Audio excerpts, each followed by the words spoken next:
Welcome back to another episode of the Reforged podcast. We're so glad that you decided to join us today. For those of you who are new listeners of the show, this is a show where we discuss spiritual topics. Content may include verses from our personal studies, responses to events in the American culture, or listener-requested topics. If there is something that you'd like us to cover, please leave a comment below in the YouTube comment section. If you are listening on Spotify, please use the link in the description to navigate to the YouTube show where you can there leave comments. For our returning listeners, we're so glad that you chose to listen again today. I hope we can provide you with some new insight into God's Word. I believe that God has a purpose and a plan for each and every one of us, no matter what it might be, and I hope that today's episode can help to draw us nearer to Him. Let's jump right into our content for the day. Today we are concluding our study of Ecclesiastes with the fourth section of the book, which covers chapters 10, 11, and 12. I appreciate your patience in this series, as I am aware that the upload schedule has been anything but consistent. But enough for me, let's dive into God's Word. To summarize the three portions of Ecclesiastes that we've already tackled, part 1 was mostly about the balance of serving God with our work while also receiving His blessings of rest. Part 2 discussed God's glory and how He is worthy of our obedience and discipline. And part 3 described the challenge of following God, the denial of self, and also the joy that comes from God's design for our lives. If you haven't seen these prior episodes, I recommend listening to them first, but with all that out of the way, let's dive into chapter 10 of Ecclesiastes. Dead flies make the perfumer's ointment give off a stench, so a little folly outweighs wisdom and honor. A wise man's heart inclines him to the right, but a fool's heart to the left. Even when the fool walks on the road, he lacks sense, and he says to everyone that he is a fool. If the anger of the ruler rises against you, do not leave your place, for calmness will lay great offenses to rest. There is an evil that I have seen under the sun, as it were an error proceeding from the ruler. Folly is set in many high places, and the rich sit in a low place. I have seen slaves on horses, and princes walking on the ground like slaves. He who digs a pit will fall into it, and a serpent will bite him who breaks through a wall. He who quarries stones is hurt by them, and he who splits logs is endangered by them. If the iron is blunt, and one does not sharpen the edge, he must use more strength, but wisdom helps one to succeed. If the serpent bites before it is charmed, there is no advantage to the charmer. The words of a wise man's mouth win him favor, but the lips of a fool consume him. The beginning of the words of his mouth is foolishness, and the end of his talk is evil madness. A fool multiplies words, though no man knows what it is to be, and who can tell him what will be after him? The toil of a fool wearies him, for he does not know the way to the city. Woe to you, O land, when your king is a child, and your princes feast in the morning. Happy are you, O land, when your king is the son of the nobility, and your princes feast at the proper time, for strength and not for drunkenness. Through sloth the roof sinks in, and through indolence the house leaks. Bread is made for laughter, and wine gladdens life, and money answers everything. Even in your thoughts do not curse the king, nor in your bedroom curse the rich. For a bird of the air will carry your voice, or some winged creature tell of the matter. Now, looking at the start of this chapter with dead flies spoiling perfumes and fools walking on roads, Solomon, the writer of Ecclesiastes, makes it clear the insufficiencies of humanity. As we know, since the original sin of Adam and Eve, all humans are by nature sinful beings. Instead of our heart's desires guiding us towards God, often they draw us away from God. We are imperfect servants of a perfect God. We are marred by even the subtlest sin, a single dead fly, and our good deeds and righteousness cannot outweigh this. Without humbling ourselves to God and accepting His salvation through the sacrifice of Christ, we cannot live an upright life. This is not, of course, to say we cannot stumble into moral action without God. As Solomon wrote, the fool can in fact walk on the righteous path. But still, he lacks sense, just as without God we have no understanding nor justifiable conviction as to our morality. In short, God's love and our obedience to Him is what determines wisdom and righteousness, not the will, whims, and actions of mankind alone. Solomon follows up this point by recognizing the ironic enslavement of those who chose to be free of a relationship with God and instead chose to serve their own worldly interests. In truth, God does grant free will and the choice to follow Him, and we can in fact choose to reject God. However, many misunderstand and believe that freedom is self-service and obedience to God is what is really restrictive. In actuality, the Bible describes rejection of God as submission to our selfish sins, and God's love as a freedom to live as intended by our Creator and to live in tune with Him outside of our own desires. As Solomon writes, if we choose to be our own masters, toiling a pit or splitting a log by our own will, we are destined to become victim to this world. In fact, we are destined to fall into the very pit or face endangerment of the very log that we work so hard towards. The very thing we work at becomes a dangerous snare to us, and as we are distracted from God, led astray, and spiritually crushed by worldly means, the devil works evil through that. Without the wisdom Solomon has described throughout Ecclesiastes, wisdom that comes only from submission and communion with God, our lives become a more difficult struggle as we don't have spiritual fulfillment, nor do we have purpose to our own toils. Our own desires cannot take us very far at all, but God can. As we often talk about iron sharpening iron on this show, we must let wisdom rule in our hearts that we may be more efficient and effective Christians. The wise word of God is reflected in the fruit of our wise actions. Solomon also warns us against speaking with overly wordy yet meaningless speech. The words of wisdom are straightforward and clear. An advanced employment of language may be used to enhance a point, but there must be a logical substance to a wise argument. You can't just use empty words. Jesus, of course, is a great example of effective language use. He used many parables to explain the truths in creative yet tangible ways. But God's instruction and purpose of the parable was made clear through Jesus' words. If someone has to speak at length and seemingly in a repetitive, circular way, you may need to more closely evaluate if the truth they're speaking is really in fact truth, if there is truth behind what they are saying. Continuing, Solomon claims a blessed nation is one of noble, upright, and wise leaders. These leaders do not neglect their duty for indulgences, yet by leading strongly, these joyful indulgences can follow for their people. This lesson applies to us simply as Christians as well. By following God's instruction as we lead others towards a faith in Christ, we will yield a fruitful harvest of joy and life change. Don't let the worldly things distract you from God. God will afford you such blessings and enjoyment of the world at the proper times. On that note, let's move into chapter 11. Cast your bread upon the waters, for you will find it after many days. Give a portion to 7 or even to 8, for you know not what disaster may happen on earth. If the clouds are full of rain, they empty themselves on the earth.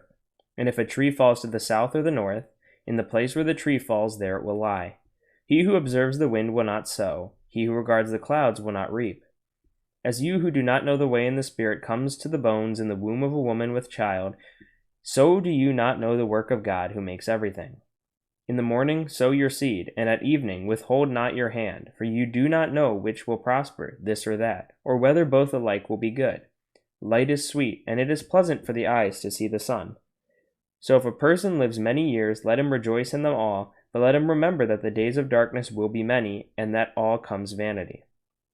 Rejoice, O young man, in your youth, and let your heart cheer you in the days of your youth. Walk in the ways of your heart and the sight of your eyes, but know that for all these things God will bring you into judgment. Remove vexation from your heart, and put away pain from your body, for youth and the dawn of life are vanity. This chapter of Ecclesiastes really seems quite strange at first. There's lots of talk about bread and water and wind and trees. What is it that Solomon is trying to get at? Surprisingly, I think there can actually be a lot of wisdom found here. Let's focus on the first chunk again. Solomon tells us to freely cast our bread into the water and reminds us that each day is filled with uncertainties to man. Now, there is a logical truth to the occurrences of earth, as he explains. Full clouds produce rain, fallen trees remain fallen. But in the same way, we cannot comprehend exactly how a human is given a spirit in conception. We can't understand why these things happen. It's outside of our scope. We can understand that they do, and we can understand what processes lead to them, but we can't understand the general reasoning, the purpose behind them all. Assuredly, however, God in fact does know these things and remains in control of them. What I think Solomon is telling us is to not let our uncertainties prevent us from acting wisely.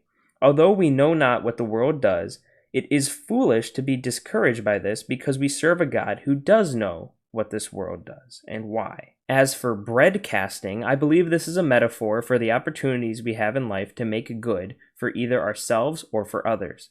We are given opportunities daily by God to stop and share the gospel with someone, to give help to charities and to the poor, or even just to give a friend some help with a school or a home project. How often do we let uncertainty discourage our casting of bread? We are so busied by deadlines, and we're concerned of our finances, or maybe we're just in need of rest, that we ignore the opportunities in a futile attempt to prepare for that which we admit is unknown. If we stop and consider others, we may not be prepared to consider ourselves. But in this process, we are undermining God's authority and sovereignty, and we are failing to trust His provision and timing for our lives. Solomon is reminding us in this to do our work and to do it well without concerns of the events of tomorrow. This is very practical advice that I'm sure we hear often. We're always told to make sure that we live in the moment. But explained in these terms and context, I think it makes clear sense and is very applicable to our lives. In the latter half, Solomon also stresses the importance of living joyfully with appreciation and thanksgiving for this world's blessings, but at the same time to act in wisdom, especially in our younger years. I think that this portion of Ecclesiastes is extremely important for the youth of this world to hear. From high schoolers to 20-year-olds entering the world, I think that there are two key points this chapter holds that are unspoken truths. First, the idea to live joyfully. Life is a beautiful and wondrous gift from God. It can, of course, have many lows, many challenges, and many hard times. But the numerous experiences that life holds are a cause for excitement and joy. There is far too much grief, depression, and anxiety at far too young an age in this generation. Youth is a time meant for wonder, joy, dreams, and ambition, a time to take risks and to think big. In comparison, so much of today's youth is lost and without fulfillment. Their goals are just to simply make it to tomorrow, and they seek momentary satisfactions from various forms of media, whether it be social media platforms like Instagram and TikTok, or video games and movies. How is it that they possibly are supposed to find joy in a life like that? Of course, the best and only answer, and unfortunately the unpopular and often unspoken one, is through a faith in God. Through God and through a faith and relationship with God, the youth can in fact gain insight into the very purpose-driven people that they were created to be. It is the reason that I am doing this podcast today. Through my faith, I was called and challenged to share spiritual concepts that were formative in my life with others. Without faith, it is difficult to actively seek this purpose. So many youths miss out on their purpose and the fulfillment that they could have in exchange for the momentary pleasures this world sells them. And admittedly, this was true of me, even as a Christian. You may have noticed the large gap between Ecclesiastes Part 3 and this episode. I lost sight of purpose. I lost sight of what mattered and was worth striving for. It started with me becoming busied to the point of exhaustion between schoolwork, college applications and visits, and scholarship applications, as well as the balance of work and serving at my church. I simply was tired. Every rare, free moment that I had, I desired to use for rest, and I spent it on my own entertainment, things like television and video games. Then the holiday season rolled around, which were very busy in the same way, and so I squandered my free time once again. Eventually, things calmed down, and I actually did have enough time where I reasonably could have continued the podcast. But I still chose not to because I had had a shift in values due to the habits that I had built over these busy times. Of course, things like finding rest and having hobbies are extremely important in life. It is part of what brings us joy as well as what prepares us for the hard work continually. It gives us little pockets of relief. But I had put my rest above my purpose. I had made rest my purpose, my reason to live, instead of my reason for living being Christ and perpetuating His love and gospel to everyone. And as such, my motivation declined, as well as my own spiritual vigor and my work on this show.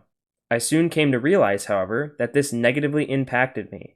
I was less joyful, I was less productive, and my life felt more forgettable and aimless than it ever had. This is what sparked me to get back on track, the realization that while leading a Christ-centered, disciplined, and full life might be much harder, the reward that is reaped from it is much more desirable and joyful than any of my laziness could ever yield. Which leads right into point 2, acting with wisdom. I had to put aside the foolish and lazy way of living day to day without an aim to experience a joyful life of youth. Now, typically the youth are associated with foolish and poor decisions. Now, it is true that oftentimes the youth do tend to make poor decisions, whether it be with their sexuality, with drinking or drugs, or even just trying something stupid like maxing out their speedometer on an empty back road. But I also think that they are poorly and unfairly influenced by society to engage in these very behaviors. Older and supposedly wiser members of these youth's community will often express recollections of the poor decisions that they made when they were younger, and yet they won't explain why these decisions were not good or what exactly the consequences and impacts on their life were. At best, the suggestion of a bad decision is planted in the mind of a youth and left unexplained, where it seems simply anecdotal and not to be taken as any sort of advice. And at worst, some with youth influence will outwardly advocate for these decisions, and the reason is that it allows youth to feel more young and free and alive. As a society, we've made foolish behavior synonymous with being young, and we have not offered our youth any effective opportunities to learn from our mistakes. This is exacerbated by the same youth growing up to perpetuate these poor decisions and creating bad role models for each other. The main point that I want to emphasize is that while you are young, you may make mistakes. You will not always succeed, always understand, or always make good decisions. But you are never too young to be wise enough to strive for what is right. As I said, I believe by creating a strong faith in God, you will have joy and fulfillment as you align with His will, and this faith will also guide you to make more wise and righteous decisions, which are beneficial to your life. I highly encourage you to share this episode, even if just the small portion where I talk about this issue, with any young people you may know that need to hear and believe this. Now let's move on into Ecclesiastes 12, the final chapter, to gain the rest of Solomon's wisdom. Remember also your Creator in the days of your youth, before the evil days come and the years draw near of which you will say, I have no pleasure in them. Before the sun and the light and the moon and the stars are darkened, and the clouds return after the rain, in the day where the keepers of the house tremble, and the strong men are bent, and the grinders cease, because they are few, and those who look through the windows are dimmed, and the doors on the street are shut, when the sound of the grinding is low, and one rises up at the sound of a bird, and all the daughters of song are brought low. They are afraid also of what is high, and terrors are in the way. The almond tree blossoms, the grasshopper drags itself along, and desire fails because man is going to his eternal home. And the mourners go about the streets before the silver cord is snapped, or the golden bowl is broken, or the pitcher is shattered at the fountain, or the wheel broken at the cistern. And the dust returns to the earth as it was, and the spirit returns to God who gave it. Vanity of vanities, says the preacher, all is vanity. Besides being wise, the preacher also taught the people knowledge, weighing and studying and arranging many proverbs with great care. The preacher sought to find words of delight, and uprightly he wrote words of truth. The words of the wise are like goads, like nails firmly fixed are the collected sayings. They are given by one shepherd. My son, beware of anything beyond these. Of making many books there is no end, and much study is a weariness of the flesh. The end of the matter, all has been heard. Fear God and keep His commandments, for this is the whole duty of man. For God will bring every deed into judgment, and every secret thing, whether good or evil. Ecclesiastes 12 begins with a warning to remember our Creator in our days of youth, which would align with what Solomon previously wrote of in the earlier chapter. Solomon foretells of dark days of mourning and toil, where all vanity is stripped away. All of our wealth deteriorates back into the dust of the earth. Those who are strong bend. That which is light darkens, and all is made meaningless. Now, Solomon could be referring to the end of times here, but I would argue he is really referring to the individual end that we all will eventually face, death. The depiction given here is quite vivid, but ultimately serves to reinforce the wisdoms that were given in the prior chapters by expressing the darkness of a life lived without it. It is a great display of a life lived worldly, which is It's a great display of a worldly life crumbling away, which contrasts the joys and pleasures that are allegedly found in the midst of it, in vanity. Solomon continues by highlighting the importance of knowledge and truth. He underlines that this knowledge serves to prove wisdom and to gain understanding of it. The words of wisdom are the backbone of any study, and study should not be devoted to unwise and fruitless ideas. Some of the popular degrees at a liberal arts school should pay close attention to this section. It is obvious by some of the most popular degrees found at liberal arts schools that our society does not pay nearly enough attention to this message. Finally, Solomon closes in verses 12, 13 through 14, which I want to read once more. The end of the matter, all has been heard. Fear God and keep his commandments, for this is the whole duty of man. For God will bring every deed into judgment, with every secret thing, whether good or evil. Truly, what a great way to close such an overlooked yet exceptional portion of the Bible. I think there's no better way to end than with Solomon's own words. And with that, we conclude Ecclesiastes. Thank you so much for listening to today's episode, as well as listening to the series as a whole. If you enjoyed today's episode, please consider sharing with any of your friends and family using the links in the description below. Currently, our show is both on YouTube as well as on Spotify. Thank you once again for being a listener of today's episode, as well as a supporter of the show. And remember, as iron sharpens iron, so one man sharpens another.